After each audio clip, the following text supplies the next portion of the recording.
Every morning, I wake up at 6 o'clock. Some habits just stick with you, especially after living 77 years. I hear the refrigerator door shut in the kitchen. Gina is already preparing breakfast for her husband, Noah. Like clockwork. 40 minutes later, there's a knock at my door. Not out of concern, but more to make sure I haven't quietly slipped away in my sleep. My room is on the first floor. The former guest room turned into Dad's room when I moved in 5 years ago. Moved in is a funny way to put it. Truth is, I never left this house. I've just been keeping a quiet secret all along. Gina's voice comes through the door.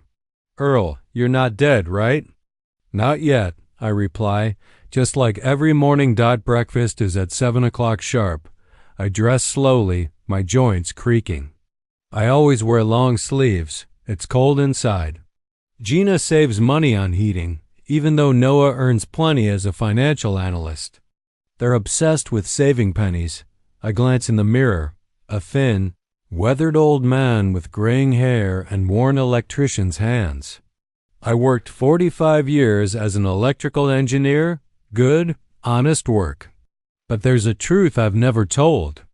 Anyone? Back in 2005, I quietly won the lottery, $1.8 million.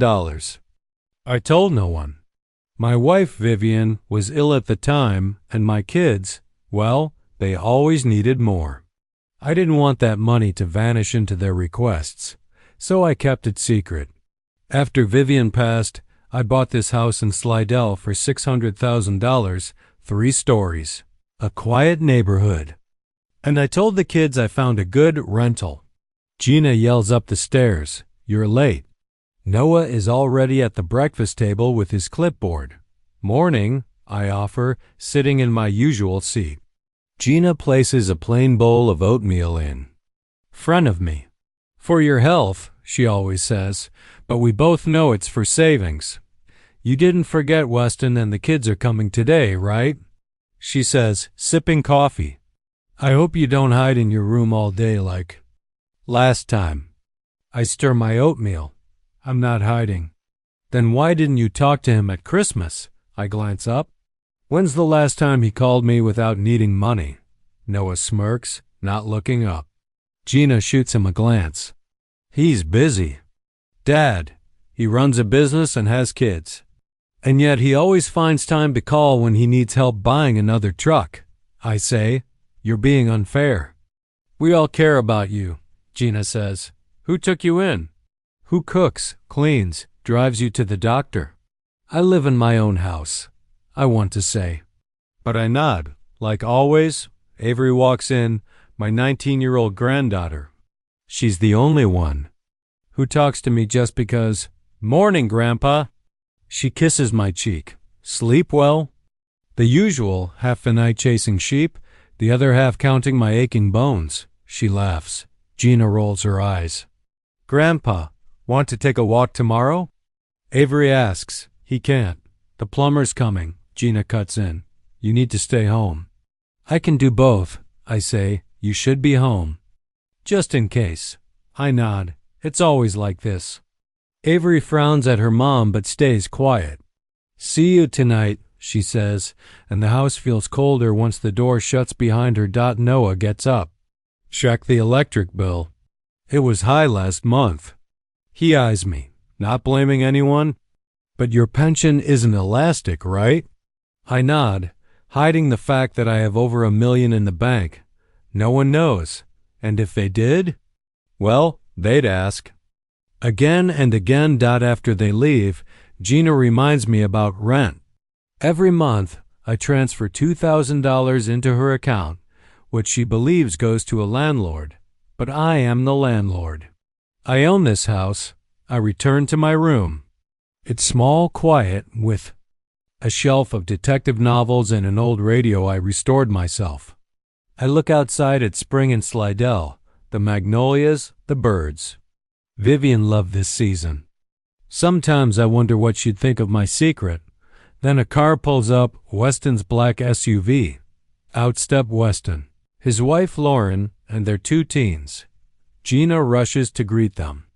Weston finally approaches me. Hey, Dad, how's your health? Still kicking. I smile. Inside, the kids slump onto the couch, barely looking up from their phones. Lauren and Gina head to the kitchen.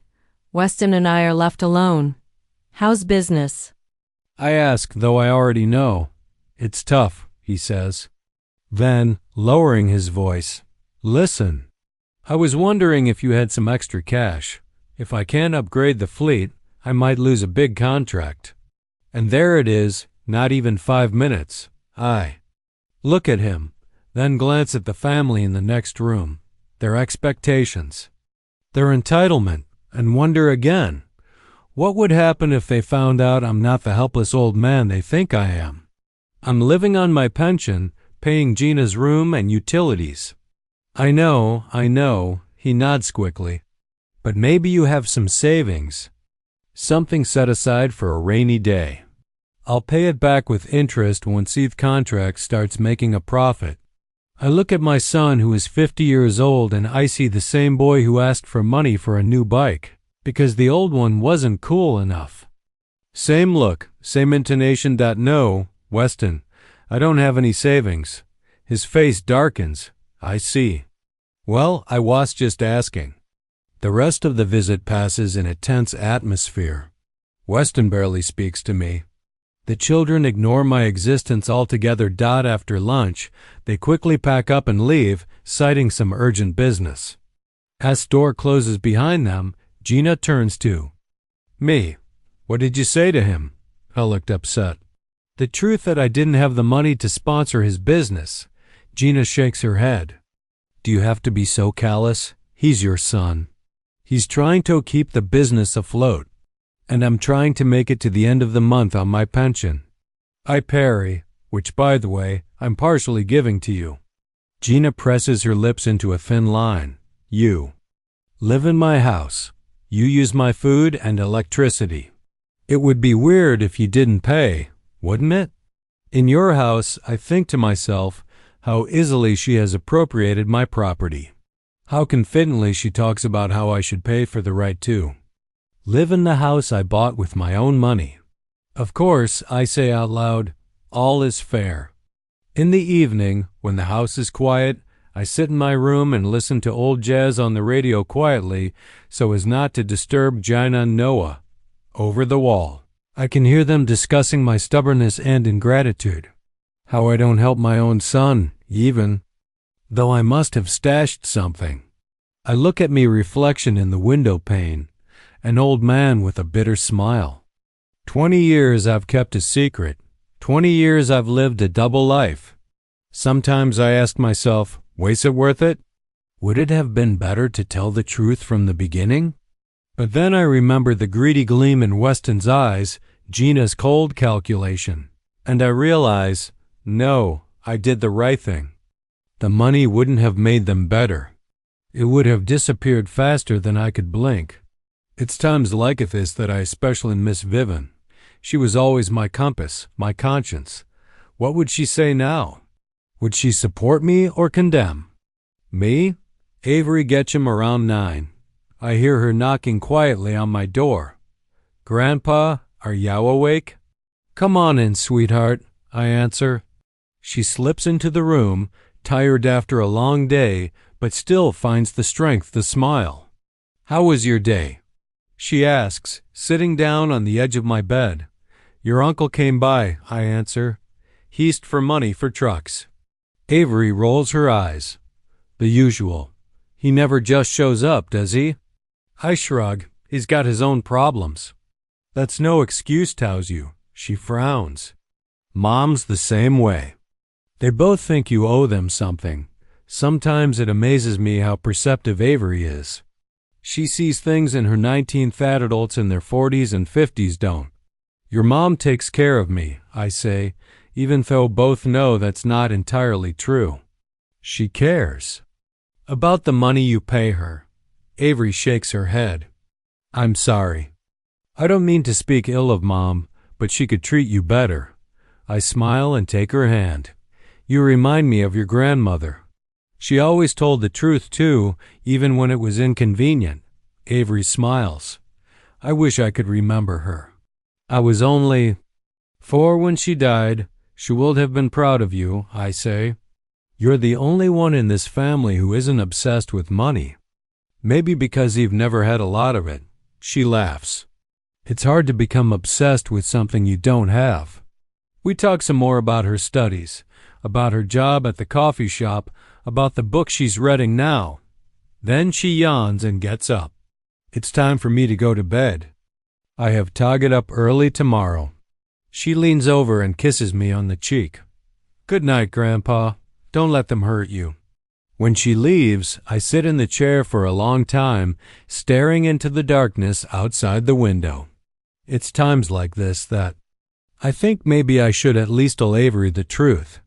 She deserves to know that one day she inherited a small fortune from her poor grandfather.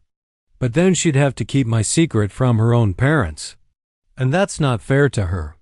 No, it's better to wait a few more years and she'll be out of college, back on her feet. Then maybe it'll be time for the truth. In the meantime, I will continue to play the role of the old man who lives on a pension and depends on his daughter's generosity.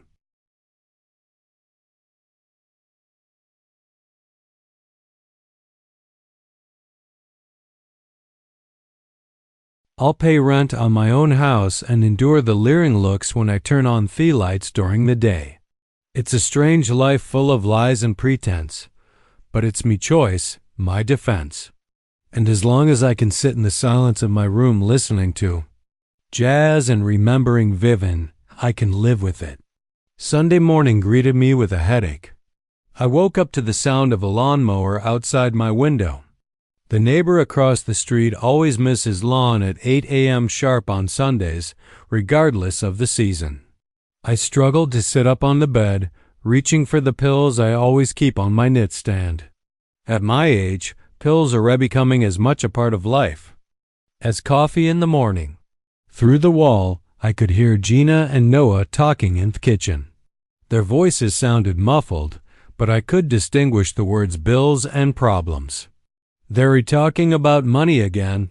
Gina is obsessed with saving money. Even though she and Noah make enough, sometimes I think it's the only topic they really care about. I slowly got dressed and left the room. The conversation in the kitchen stopped momentarily when I appeared in the doorway. Good morning, I said as I headed for the coffee maker. Gina was sitting at the table with a calculator and a stack of papers, bills, receipts, bank statements. Noah stood by the window with his arms folded across his chest.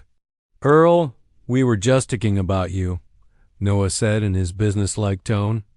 Did you remember your rent is due tomorrow? I poured myself a cup of coffee, trying not to sound annoyed. It's the same thing every month. I didn't forget. I'll wire the money today. Also, Noah continued, the electricity rate went up again. Your share this month will be $400. I almost choked on my coffee. 400? Last month it was 350 inflation. Earl, Noah said as if he were explaining the obvious to a child. Everything's getting more expensive. Plus, you've been spending more time at home watching TV, turning on lights. I hardly ever watch TV. I objected. And I only turn on the lights when I really have to. The meter doesn't lie. Gina intervened, keeping her eyes on her paperwork. If you think it's too much, we can install a separate meter for your room. I knew it was useless to argue. They would always find a way to squeeze more money out of me, even if they had to distort the truth to do it. I had long suspected that they were averting me for my share of the utility bills, but there was no way to prove it. All right, I finally said. 400 is 400. Gina nodded contentedly, as if she just won an important deal. Noah patted me on the shoulder with fake concern. We all have to tighten our belts, man. Times are tough. I nodded silently, thinking about the million in me account. Tough times. If only they knew. After breakfast, I went out into the yard to stretch. A little. It was a warm day, and the neighbors were out on their lawns.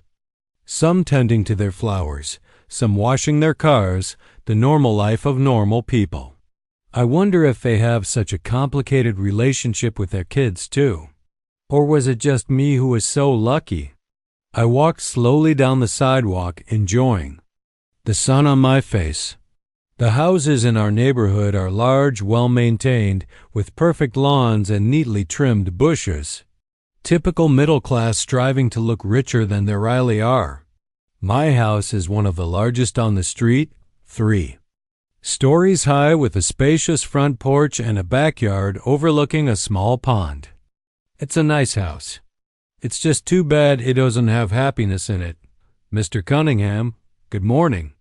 I turned it around and saw Harper Dwight, our neighbor on the right. He's a friendly man in his 50s, works for an insurance company. We sometimes say a few words when we meet on the street. Good morning, Harper, I said. It's a beautiful day, isn't it? Delicious.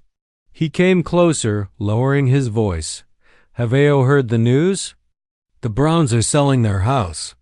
They're asking almost $1 million. Really? I wasn't particularly interested in neighborhood gossip, but I kept up the conversation out of courtesy. Yeah, and you know what? It's been seen a few times already. Harper was clearly enjoying his role as informant. The realtor says there's a lot of interest. Our neighborhood's getting more and more popular. Prices are skyrocketing. I nodded, thinking about my own house. If the Browns can ask $1 million for a house smaller than mine, how much is my property worth now?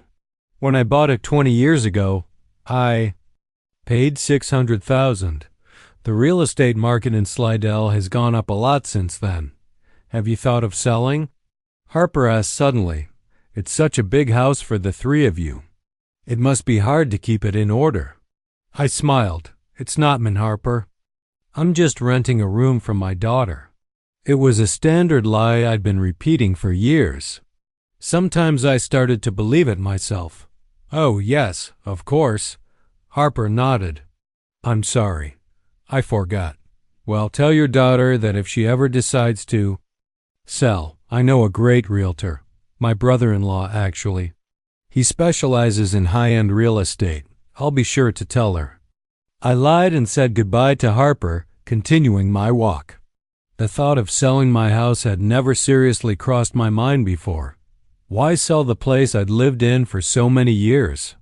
But now, after my conversation with Harper, the idea was lodged in my mind. What if I do sell the house? What would Gina do when the real owner decided to put the property on the market? I chuckled as I pictured her face. But then my thoughts took a more serious turn. Why not? Why don't I sell the house and start living my own life without constant reproaches, without having to pay for the right to live in my own house without daily humiliation? Vivian would call it petty revenge. She had always been above such things. Earl, she would have said, you're becoming just like them. But maybe this time she would understand. Maybe seeing the way Gina treated me, she'd approve of my decision. I remembered how Vivian and I had met at a dance at the local club in 1968. I was 20. She was 19. She was the prettiest girl in the room, tall with brown hair and a laugh that made everyone around her smile. We married a year later, bought a little house on the outskirts of Slidell. I worked as an electrician, she as a school teacher. We were happy despite our modest income. And then the kids were born. First Weston, then Gina, and everything changed. They never appreciated what they had. They always wanted more. Weston demanded expensive toys. Gina demanded fancy clothes. Vivian and I worked overtime to make sure they had everything they needed, but it was never enough. And when Vivian got sick, they didn't even bother to visit her regularly in the hospital. Too busy with their own lives. I sighed, coming back to reality. The walk took me to a small park at the end of the street. I sat down on a bench watching the ducks on the pond. What would Vivian say about my current life? Would she approve of Miley's?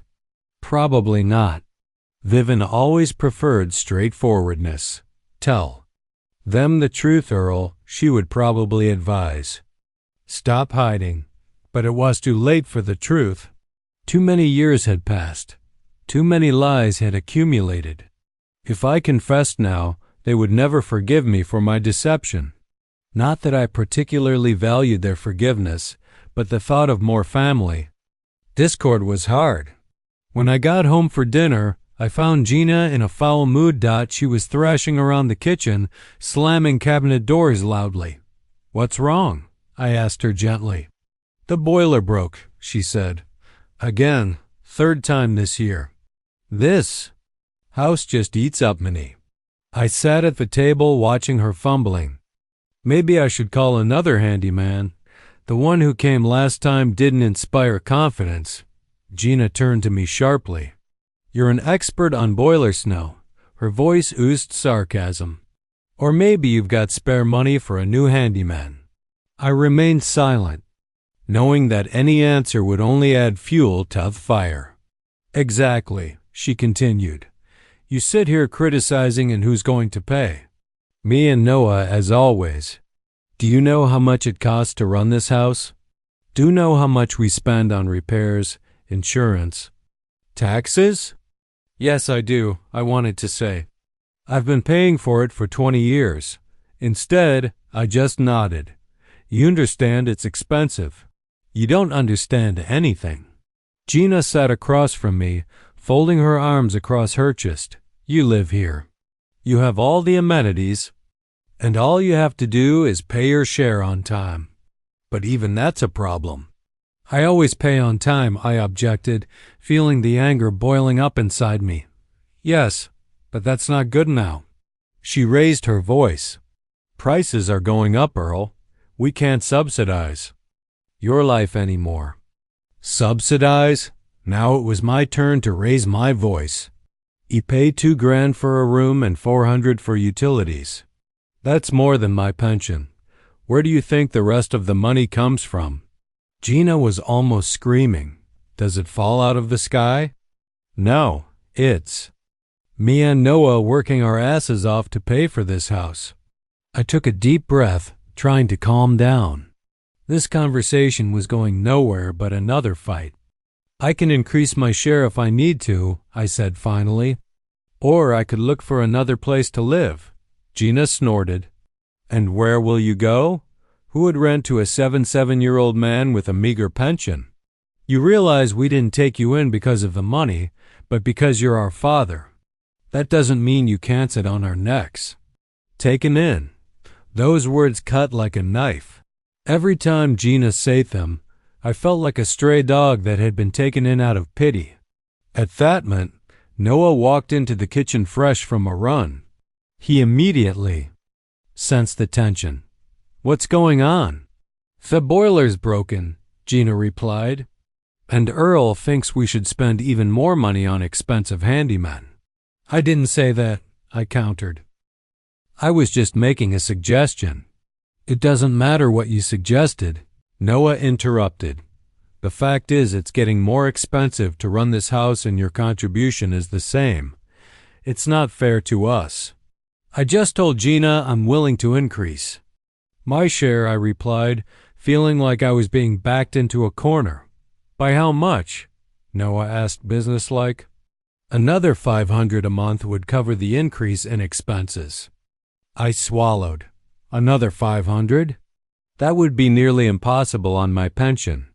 Sure, I had money in my account, but they didn't know that. Yeah, I need to think about it, I said finally. This is a serious promotion. Think fast, Noah cut me off. The bills went. Wait. He left the kitchen, leaving me alone with Gina. She looked at me with an expression I couldn't quite pinpoint. A mixture of disappointment, annoyance, and maybe a dash of pity. You realize we're not going to kick you out on the street, she said more quietly. But you have to pay your fair share. This is adult life, Dad. Nothing comes for free. Adult life. I'm 77 years old.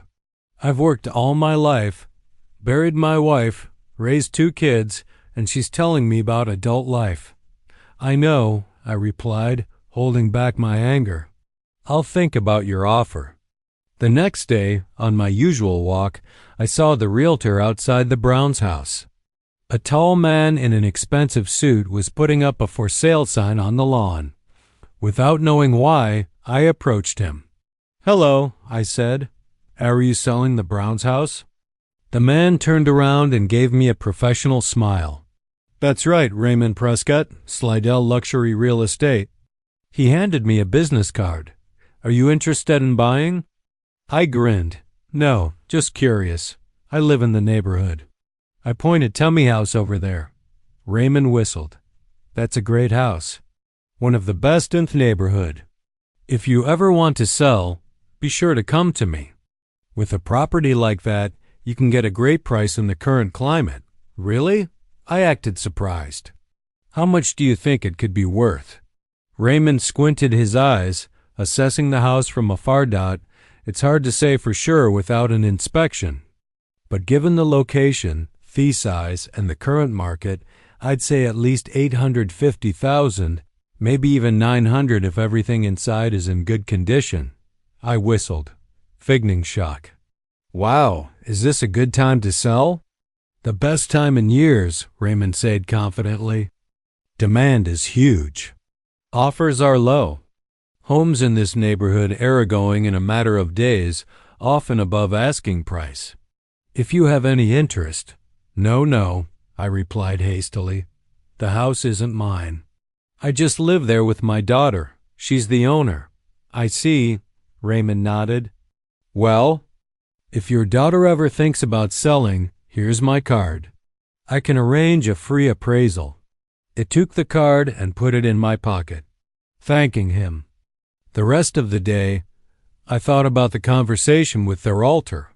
$850,000, maybe even $900, considerably more than he'd paid 20 years ago. Money that would ensure that I could live comfortably for the rest of my days without having toe count. To Gina and Noah for every dime I spent. That evening, when everyone had gone tobed, I pulled out Raymond's business card and stared at it for a long time. Then I took out my cell phone and saved the number just in case. I told myself, just if. No, I had a choice. The next few days passed in relative peace. Gina was busy at work. Noah was away on a business trip, and Avery spent most of her time at college or at work. I enjoyed the rare moments of solitude, listening to jazz, reading books, fiddling with my old radio. But on Thursday night, the storm broke again. Gina came home from work in a terrible mood. I was sitting in the kitchen drinking tea and reading the paper when she came in and threw her bag on the table. "Did you wire the rent money?" she asked without greeting. "Yes, back on Monday," I replied, keeping my eyes on the paper. "And the extra?" I looked up. "What extra?" "We talked about increasing your share." Gina folded her arms across her chest. "Another $500 a month. You said you'd think about it." "I did," I said calmly. "I've decided I can't afford the increase. My pension isn't exactly rubber." Gina's face turned red. "So, you expect us to keep covering your expenses?" "That's not fair, Earl. I'm paying a fair price." "For a room?" I objected, feeling my blood pressure rising. $2,000 for a small bedroom is more than market value. "It's not just the room." Gina raised her voice. "You're using the kitchen, the living room, the garden. You consume electricity, water, gas." I pay for the utilities separately," I interrupted. "And the sums keep going up even though I use almost nothing." "You use more than you think," Gina countered. "And even if you weren't, the real estate itself is getting more expensive. Taxes go up, insurance goes up, someone has to pay for all this." It took a deep breath, trying to stay calm. "I realize it's expensive to maintain a house, but I can't pay more than I am now. If you need extra money, maybe you shall talk to Weston." "He could Weston." Gina laughed a bitter laugh. "Are you serious? He's got his own problems, and unlike you, he has real expenses. Facades, the business, the mortgage." I have expenses too, I said quietly. Drugs, doctors, which are mostly covered by health insurance. Gina cut me off. Don't play poor, Earl. We both know you should have savings. You've worked your whole life, lived modestly. Where did all the money go? I was silent, not knowing what to say. Should I tell the truth, admit that I had millions in my account, or continue the lie I'd maintained for 2 decades? I spent most of my savings on your mother's treatment, I finally said. It was a half-truth. Vivian's treatment had indeed been expensive, though it hadn't exhausted my funds. The rest went to everyday expenses. Life is expensive, Gina, especially when you're old and sick. Gina looked at me in disbelief. I don't believe you, she said bluntly. You're hiding something. I always have. But you know what? It's not my problem anymore.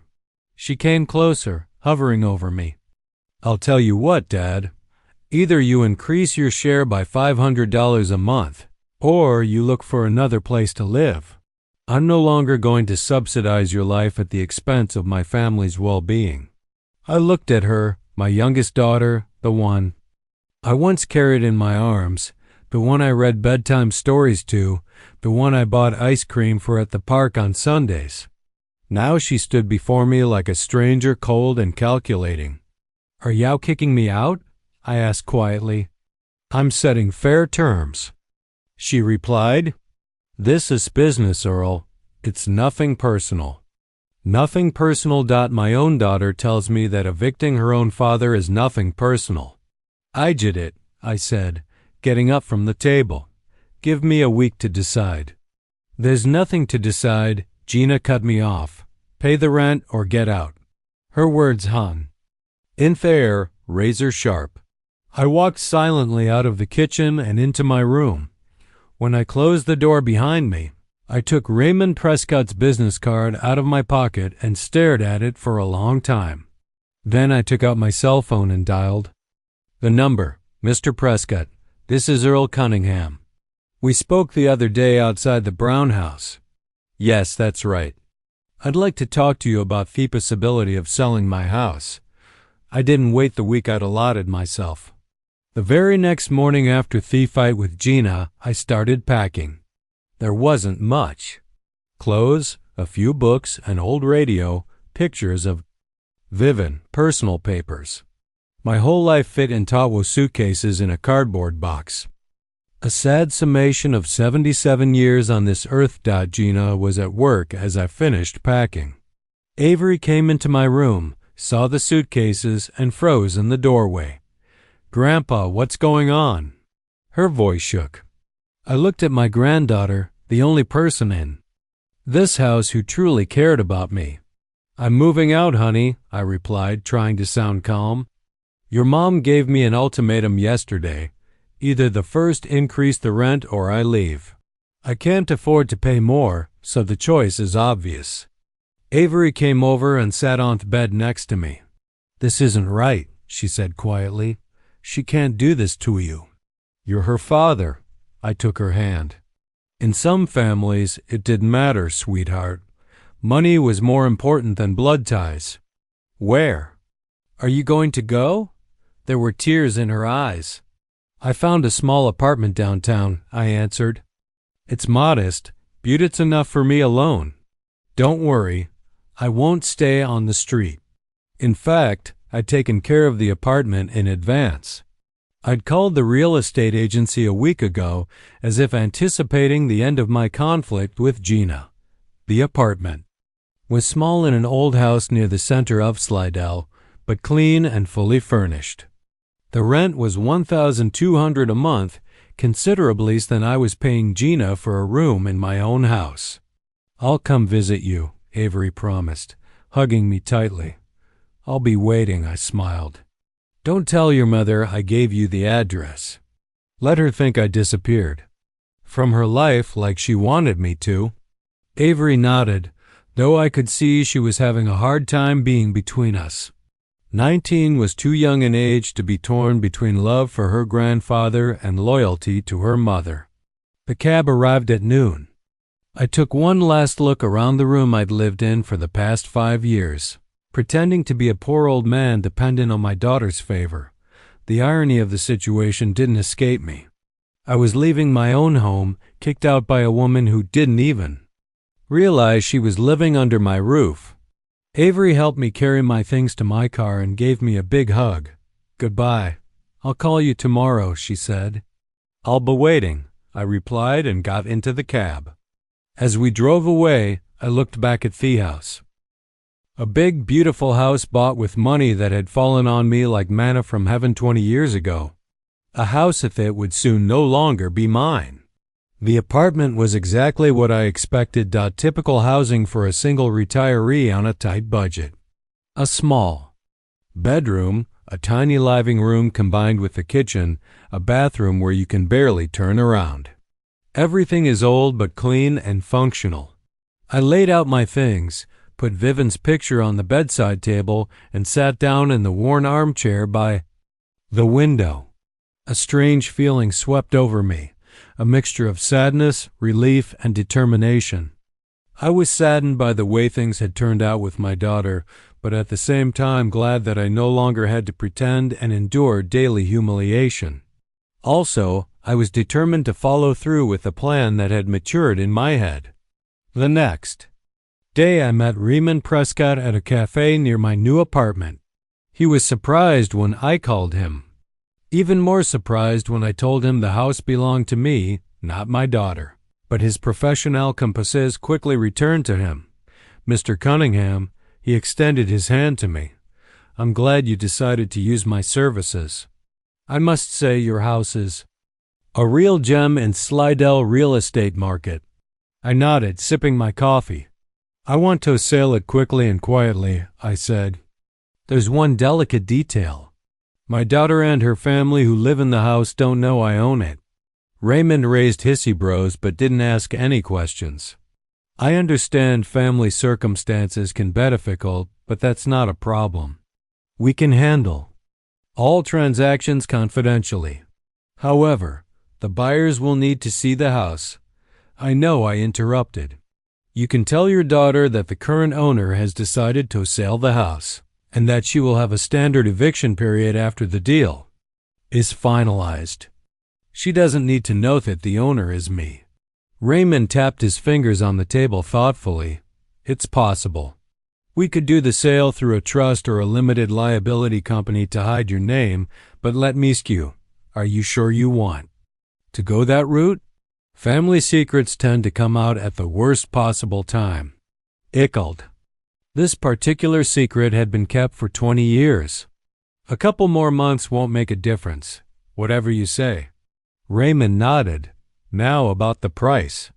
After a preliminary appraisal and market analysis, I believe we can list your house for $890,000. That's an aggressive but realistic price given the current demand." I nodded. "That sounds reasonable, but I'd like to set a minimum acceptable price of $840,000. If an offer of that amount or higher comes in, I'll agree to sell immediately." Raymond smiled. "You know a lot about real estate, Mr. Cunningham. 840 is a good threshold. I'm pretty sure we'll get offers higher, but this gives us a clear target."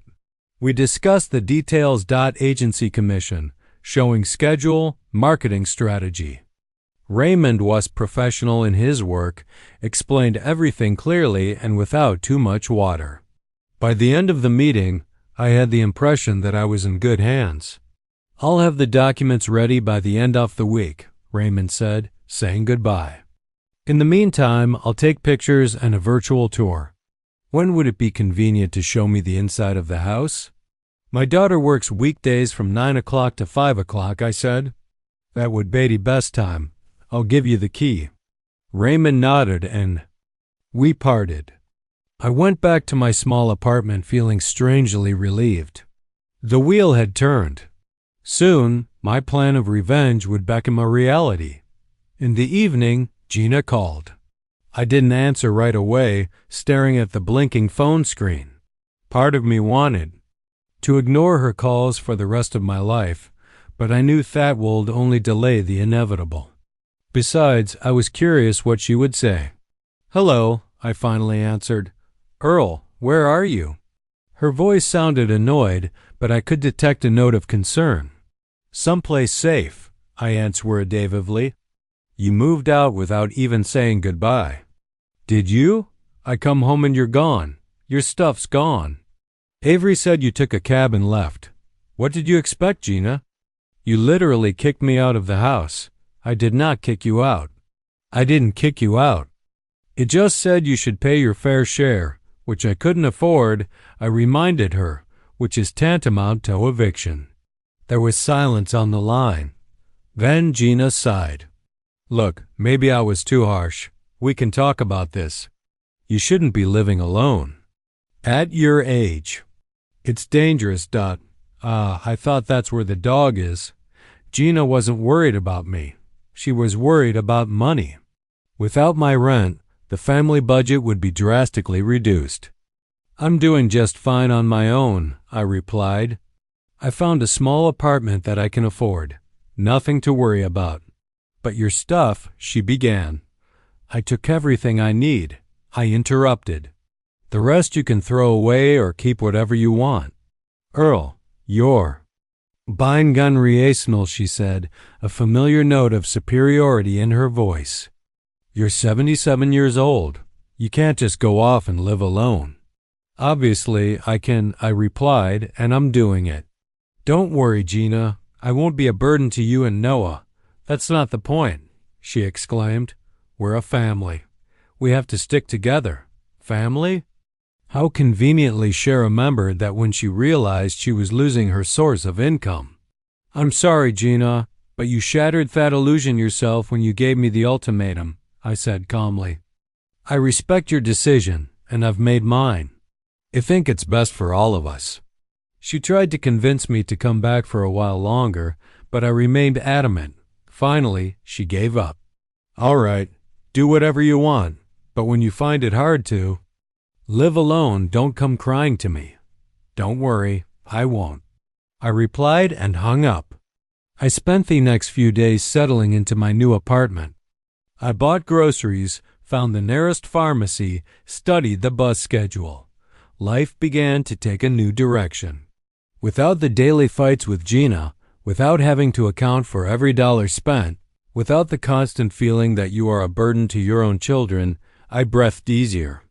Despite the modest conditions, I felt more free than I had in years. Avery called the second day as promised. I gave her the address and she arrived that evening bringing homemade cookies and a new book. "How are you settling in?" "She's looking around the apartment." "Quite comfortable," I replied, pouring tea. "It's quiet. The neighbors are mostly old people like me. There's even a small park nearby where I walk in the mornings." Avery sat down at the small kitchen table, resting her chin on her palms. "Mom's furious," she said. "At first, she thought you were bluffing and we'll be back soon. Now she realized you're serious and it's pissing her off." I grinned. "I can imagine. How did Noah react?" "He's worried about money." Avery rolled her eyes. "He's still calculating how much he'll have to pay for the house without your share. They're both acting like you betrayed them, not the other way around." I shook my head but didn't comment. I didn't want to put my granddaughter in an even more difficult position by making her choose sides in the conflict. "What about Weston? Does he know I moved out?" "Yeah, my mom called him." Avery sipped her tea. "He said something like, 'Typical Earl, always thinking of himself.' Sorry, Grandpa, but me uncle's a jerk." I laughed openly and sincerely for the first time in a long time. "Don't apologize, honey. It's a tough family, as they say." We talked for almost 2 hours. Avery told me about college, about her part-time job at the coffee shop, about her plans for the future. She dreamed of becoming a journalist, writing about social issues. She had big plans and a bright head. I hoped that the money she would one day get from me would help her realize those dreams. When she left, I felt the loneliness again, but it wasn't as oppressive as before. Now it was the calm, peaceful loneliness of a man who can finally breathe fully. 3 days later, Raymond Prescott called with the news. Mr. Cunningham, we already have interested buyers, he excitedly reported. I took photos and a virtual tour yesterday, posted the ad just this morning, and already 5 viewing requests. That fast? I was surprised. I told you the market is hot right now, Raymond replied. Plus your house is a real gem. 3 stories in. Excellent condition in an upscale neighborhood. These offers are rare. We agreed on a showing schedule. Raymond would bring potential buyers when Gina was at work. I gave him a second set of keys and warned him to be careful. Leave no signs of being there. Lock all the doors as they were. Don't worry, Mr. Cunningham, the realtor assured me. I'm a professional. Your daughter won't suspect a thing until the very last moment. The next day, Gina called again. This time her tone was softer, almost apologetic. Earl, I've been thinking about our situation, she began.